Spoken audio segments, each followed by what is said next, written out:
ก็ป้ออาจารย์วัดนั่นบ่อยู่โดยหันบ่มาหันปนานฮับบ่ได้นะหยังกระจ้างเด้อขอเอาเจ้าตีเฮาจะไปฮู้หยังกับสถานที่นั้นเปิ้นมีอะไรอย่างเป็นสิ่งที่ศักดิ์สิทธิ์เฮาไปล่าไปลืมเจ้าตีจะได้คนโบราณเปิ้นไปหญ้าให้หญ้าสวนในป่าในดงหรือว่าไปนะก็ซอว่าหากินกลางป่ากลางดงเวลาจะถึงเวลากินข้าวน้ำข้าวตอนเปิ้นเอาข้าวปั้นหนึ่งจำน้ำพริกน้ำปูหรือว่าจำปลาทูเก็มเอาไปวางไว้ที่ต้นไม้ขอให้เจ้าที่เจ้าแดนได้กินบริโภคแล้วก็ได้ดูแลปกปักรักษาข้าพเจ้าได้เข้ามาในป่าในดงได้อยู่หลอดปลอดภัยทำอย่างเยอะสำเร็จทุกสิ่งทุกประการเขาเอาข้าวน้ำพระวจนะอาหารเปิ้นได้กินได้บริโภคได้สังเวยสังเวยนี่หมู่เทพทั้งหลายนะทางเทพที่ดีและเทพบดีเทพบดีมันย่าอย่างเขาเหมือนเงี้ยนั่นที่ว่าเป็นเทพนั่นน่ะเทพเทวาน่ะที่จริงนะเทพเทวานี่เป็นห้องเทพเกเรมิติยูห่อเหินไปเลยนั่นน่ะแปลงใดหิวเต็มทีแล้วใครผ่านมากระตักกระถามเฮ้ยมึงไปไหนบางทีเขาก็ไปสะดุ้งตกใจปากกดว่าเปิ่นไปห่วนเข้ากับผีปุญญามอหนึ่งโอ้มันไปสะดุ้งตกใจขวดที่นั่นโน่ไปเลี้ยงไปเกี่ยเนี่ยไปบอกไปกล่าวไปบนเปิ่นมันหอมมันหายวันผูกก็จะไปเลี้ยงละก็แปลงสวยเขาตองดองไม้น่ะบางคนน่ะเอาขนไก่ไปขน ไปบอกไปกล่าวทหารน่ะปิกมาถึงบ้านโอ้มาค่ำยามเย็นคนป่วยนั้นถามกินข้าวกินน้ำล่ะมันแปลกนะพ่อแม่พี่น้องเลยแบบเมาโบราณเนี่ยนะมันแปลกมาเชื่อจะไปลบลูมาเชื่อจะไปดูหมิน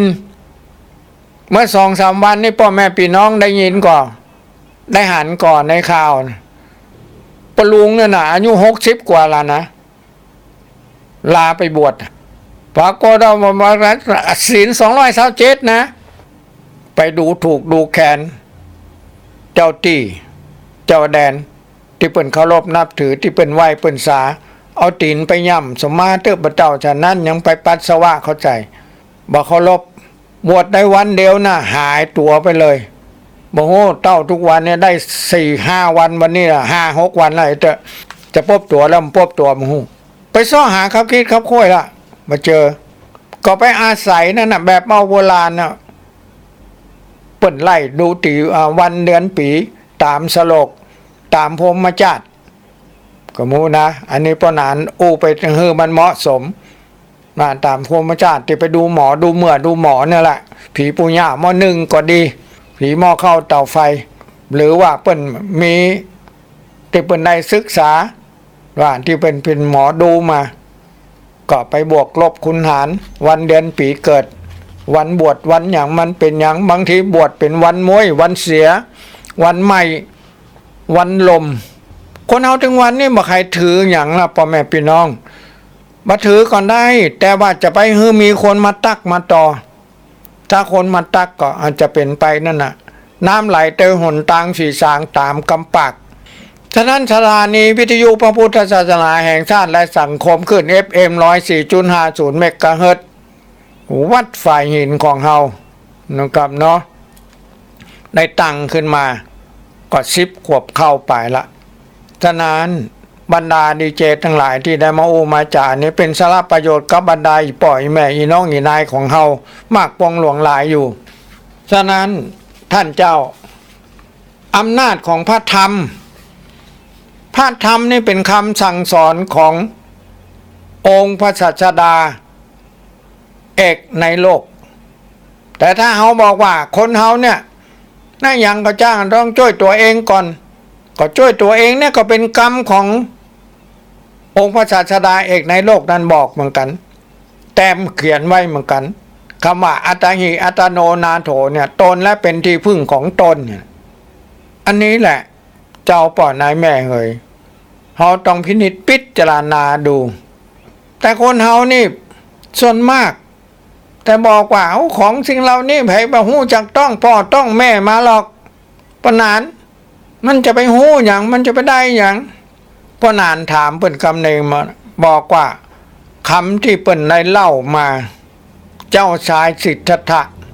ประสูติวันแรกเดินใน7 ก้าวมันมีแต่ก่อนอ๋อมีกะนั่นมีกะนะแล้วเดินใน7 ก้าวถึงก้าวที่7เนี่ยที่ยกพาดยกมือขึ้นเนี่ยจี้ขึ้นบนอากาศ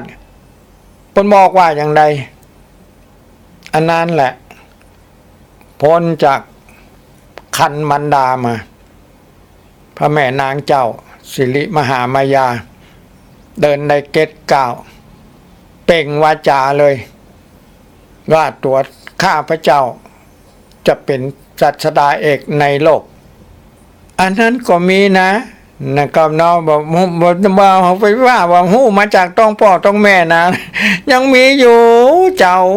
ป่อเอ๋ยนะครับเนาะพระเจ้าพ่อนานสอนท่านนะพ่อนานอู้ให้ท่านฟังมาได้นะครับเนาะเพราะเอาไหนมาอู้ก็เอาในตำรานั่นแหละใน7 ตำนานใน12 ตำนานนั่นแหละในปั๊บหนังสือดังหาเก่าแก่หมดนั่นแหละและก็ครูบาอาจารย์นะครับของเฮาเนี่ย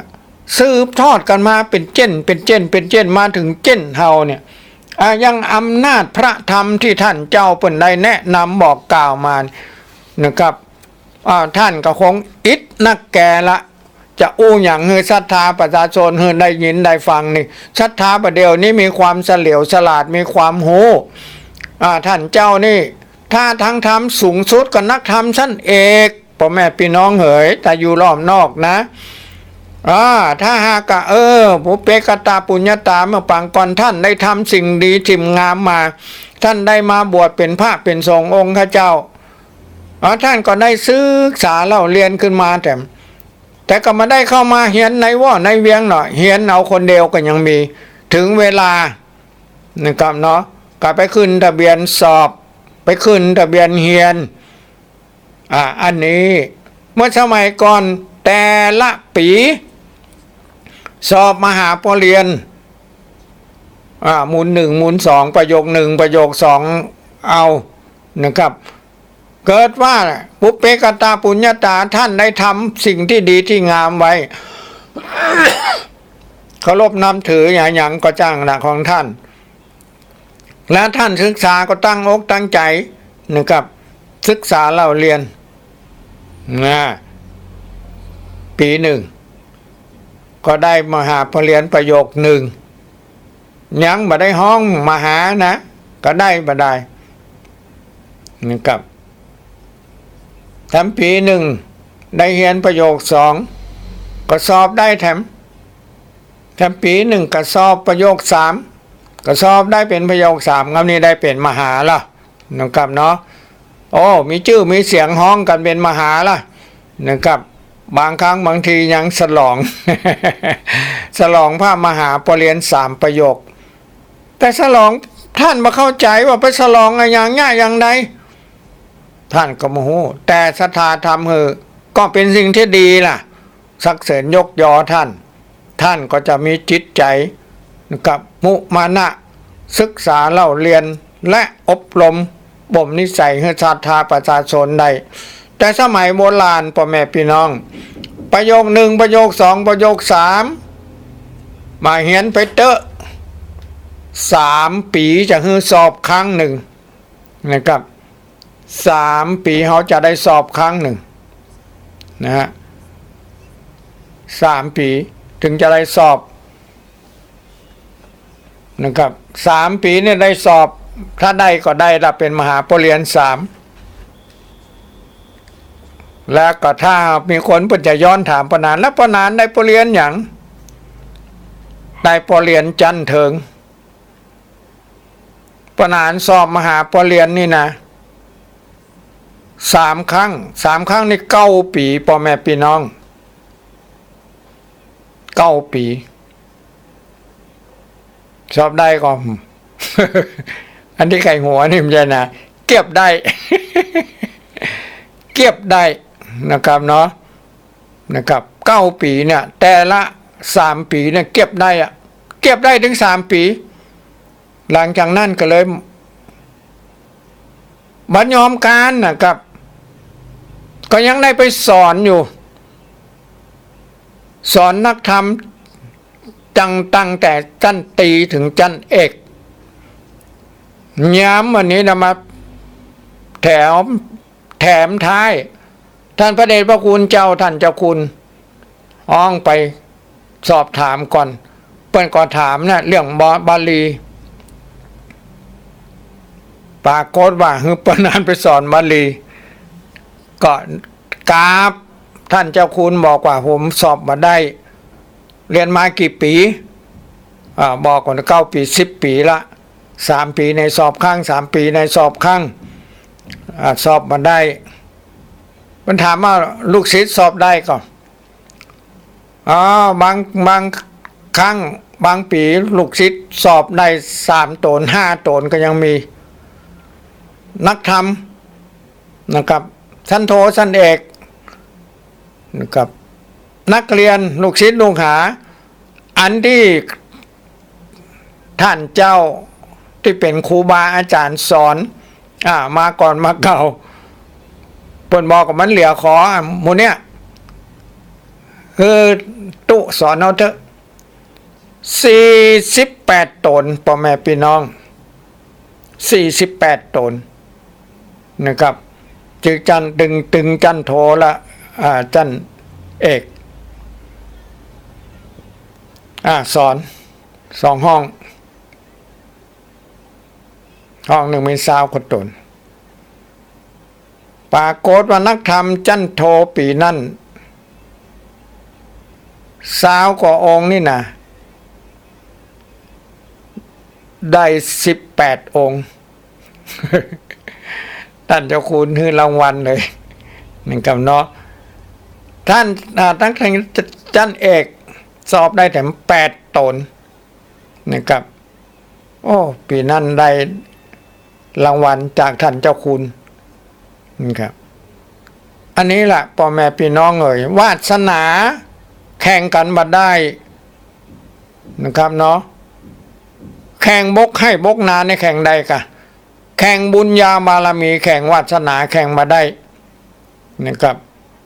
เพราะว่าเฮาเฮียนเต็มที่แล้วเฮาสอบมันได้จะไปโทษคนอื่นต้องโทษตัวเก่านี่แหละเพราะว่าวาสนาเฮาบ่ถึงแต่การศึกษาเราเรียนเฮาใจได้นะครับได้รางวัลเนี่ยปีนั้นน่ะนะครับได้เงินดีจพัฒน์เพิ่มเพราะตามปกติได้เดือนละ30 บาท50 บาทเพิ่มล่ะ อันนี้แหละกับพ่อแม่พี่น้องท่านผู้ฟังท่านที่เคารพท่านอาจารย์ที่ได้ได้ถามมาว่าอำนาจของพระธรรมคำสั่งสอนขององค์พระสัมมาสัมพุทธเจ้านั้นนะครับถ้าเฮาพินิจพิจารณาศึกษาเล่าเรียนจริงๆนะครับเนาะแต่วันนี้ปนานได้ได้จ๋าในวันต้นสัปดาห์คือวันจันทร์นะครับพ่อแม่พี่น้องได้สดับรับฟังจากสถานีวิทยุพระพุทธศาสนาแห่งชาติและสังคมขึ้น FM 104.50 เมกะเฮิรตซ์วัดฝ่ายหินนะครับอำนาจของพระธรรมถ้าประเทศถูกลุกลานพ่อแม่พี่น้องอันนี้เปิ่นยกอุทาหรณ์เลยนะถ้าว่าประเทศถูกลุกลานรัฐบาลต้องต่อสู้ทำลายล้างคาศึกให้ได้ประชาชนจึงจะอยู่เป็นสุขในทำนองเดียวกันเมื่อใจถูกกิเลสลุกลานต้องใจพระธรรมคำสอนของพระพุทธเจ้านะครับที่ได้แต้มได้เขียนไว้นะครับดีแล้วนะครับเข้าต่อต้านทำลายล้างกิเลสให้สิ้นไปดังนั้นผู้เป็นสาวพูดทั้งหลายท่านเจ้าเอ๋ยบอกก็เขาจะฟังก็ได้บ่ฟังก็ว่าบ่เป็นหยังเขาจะปฏิบัติก็เป็นหยังบ่ปฏิบัติก็เป็นหยังเขามีหน้าที่แนะนำที่กล่าวเจ้าบอกกล่าวที่จ้องบอกต่างบอกเจ้าป่อเอ๋ยนะครับเนาะเขาจึงจะต้องตั้งใจปฏิบัติ ทำตามคำสั่งสอนขององค์พระสัมมาสัมพุทธเจ้าสร้างพระธรรมขึ้นในใจมีกำลังเหนือกิเลสและคอยเสริมกำลังนั้นให้เข้มแข็งยิ่งขึ้นโจรทำลายล้างกิเลสให้ได้นะครับเนาะถ้าเอาทำลายล้างกิเลสให้ได้แล้วก็เหมือนที่ว่าฆ่าศึกกับพ่อแม่พี่น้องเลยฆ่าศึกนี่เอาใจทหารนะทหารเป็นรั้วฆ่าศึกนี่จงใจทหารนะครับเนาะเปิ้นก็มีทหารเฮาก็มีทหารนะครับมันจะต้องมายิ่งมาชิงมาแข่งขันกันนะครับจะเอาบ้านจะเอาเมืองจะเอากิเลส อันนี้ท่านเจ้าเหยอำนาจของพระธรรมถ้าหากกิเลสนะครับกิเลสเกิดขึ้นกับเฮานะครับเฮาจะทำอย่างไรนะครับเนาะฉะนั้นเฮามาเสริมสร้างกำลังให้เข้มแข็งยิ่งขึ้นโจรทำลายล้างกิเลสให้ได้เด็ดขาดจึงนะครับใจเขาจึงจะประสบสันติสุขอย่างที่แท้จริงนะครับฉะนั้นพ่อแม่พี่น้องเอ่ยท่านเจ้าเอ่ยนะครับเนาะอันนี้ในตำรับตำราเปิ้นก็ได้ที่จ้องบอกตางบอกกล่าวยกอุทาหรณ์นะครับว่าถ้าหากประเทศถูกลุกลานเขาจะทำอย่างไรตัวเขาเนี่ยเป็นประเทศ ที่ถูกลุกลานนั่นน่ะทหารหมู่นั่นน่ะก็คือตัวกิเลสนะครับเนาะจะได้มาลุกลานจะมาทำจิตทำใจของเฮานะครับเนาะคือเฮาได้เป็นไปค่อยไปตามไปฉะนั้นองค์พระสัมมาสัมพุทธเจ้าจึงตั้งอยู่ในศาสนาพุทธศาสนาเนี่ยนะครับชาวพุทธเมื่อถูกกองทัพกิเลสนะครับซึ่งมีอวิชชาเป็นจอมทัพแยกกำลังกันเข้าโจมตีถึง3 ด้านก่อนนะพ่อแม่พี่น้องอันนี้พระเจ้าพระสงฆ์องค์พระเจ้าออกมาว่านะครับเนาะเอาน้ำธรรมคำสั่งสอนขององค์พระสัมมาสัมพุทธเจ้านั่นนะมาแต้มมาเขียนมาเล่ามาบอกมากล่าวหมู่เฮาตั้งหลายได้สดับรับฟังสืบพิสารหอยมานะครับเนาะตามแบบเมาโบราณนะครับเพราะนั้นเราจะไปว่าพระสงฆ์เป็นเอามาจากไหนนะครับเอามาจากองค์พระศาสดาเอกของโลกนะครับนะครับอันนั้นน่ะเอามาเป็นกำแพงถึง3 ด้านเลยนะครับจะมาต้านทานทหารที่จะมาลุกมาลานนะสมมติตัวเขาเป็นประเทศละนะครับเนาะเขาก็จะต้องมีทหารอาจจะต้องจัดกองทัพธรรมนะครับออกต่อสู้และทำลายล้างเต็มความสามารถของท่านทั้งหลายนะครับแม้แต่พระสงฆ์องค์เจ้าท่านก็จะต้องเอาอย่างเนี้ยออกมาตั้งหลักฐานไว้ถึง3 ด้านเหมือนกันเอาจนเต็มความสามารถของท่าน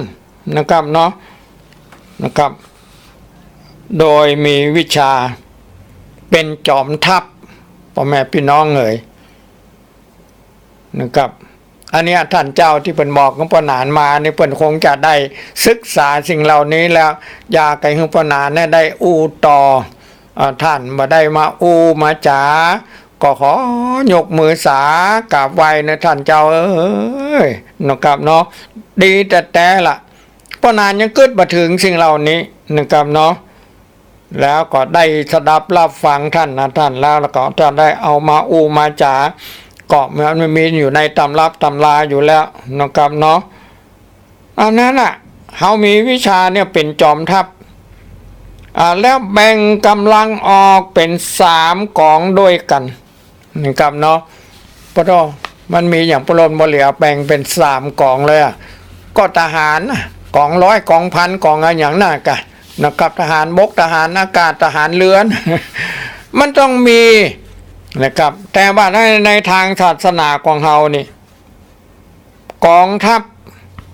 ทั้ง3กองก็คือกองที่1นะครับมันเป็นอย่างกองที่1นี่เพิ่นว่าเราจะต้องฮืดตานนะครับกองที่2เขาจะต้องมีศีลกองที่3เขาจะต้องเจริญเมตตาภาวนา เพื่อความอยู่รอดฉะนั้นพระธรรมคำสั่งสอนขององค์พระสัมมาสัมพุทธเจ้าที่ตั้งกองทัพคือทั้ง3กองเนี่ยเป็นการที่กำจัดฆ่าศึกตัวสกาดสกันนะครับเนาะบ่คือเข้ามาในเขตเมืองนบุรีสลีนครพิณเชียงใหม่ได้เอาง่ายๆอย่างเนี้ยนะครับเนาะท่านเจ้าเปิ้นยกอุทาหรณ์ให้ได้ยินได้ฟังมาแล้วก็เลยเอาตามกรรมที่เปิ้นได้ท่องได้ถามได้แนะนำเพื่อป้านานได้มาอู้เนี่ยละมาแจกกรรมอู้ของป้านานเนอะแล้วก็มาแจกกรรมอู้ของท่านโดยท่านก็เอาจากองค์พระสัมมาสัมพุทธเจ้านี่ละนะครับเนาะมาช่วยกันท่านส่งเสริมมานะมาให้ป้านานส่งเสริมแหนมป้านานก็จะส่งเสริมไปถึงบรรดานะครับพ่อแม่พี่น้องลูกเต้าหลานเหลนตลอดถึงข้าราชการตำรวจทหารนะครับก่อนในเมื่อวันนั้นเรามาทำบุญสุนทานสืบชะตาเมืองเชียงใหม่นี่มีนายตำรวจนายทหารได้มาอูมาสากับป้านานเนี่ยเปิ้นก็มีความเข้าอกเข้าใจเป็นอย่างดีนะครับเนาะฉะนั้นอยากให้ป้านานนี่ได้บอกได้กล่าวได้อู้กับพระท่านพระสงฆ์องค์เจ้าทางจังหวัดและอำเภอต่างๆเพื่อได้มีการทำสืบหูลาจันตาพร้อมกันหมดถึง25อำเภอนี่แต่ละอำเภอจัดแต่อำเภอไผ่อำเภอมันนะครับป้านานเราลองปรึกษากับท่านเจ้าเถอะมันจะเป็นสิ่งที่ดีนะครับเนาะกระตึงตีแต่นะครับที่ต่างอำเภอเปิ่นมาได้เข้ามาร่วมเฮากับมันมีกับหมู่เฮาที่อยู่ในอำเภอเมืองนะครับเนาะทำกันนะครับก็เป็นที่เหมาะสมแท้ๆล่ะนะครับฉะนั้นเจ้าป่อนายแม่เจ้าพี่นายน้องเหยทุกสิ่งทุกอย่างที่ท่านเจ้าเปิ่นได้แนะได้นำได้บอกได้กล่าวมาคือเฮาได้สดับรับฟังกองทัพที่1นะครับนอกก็คือการฮืดตาน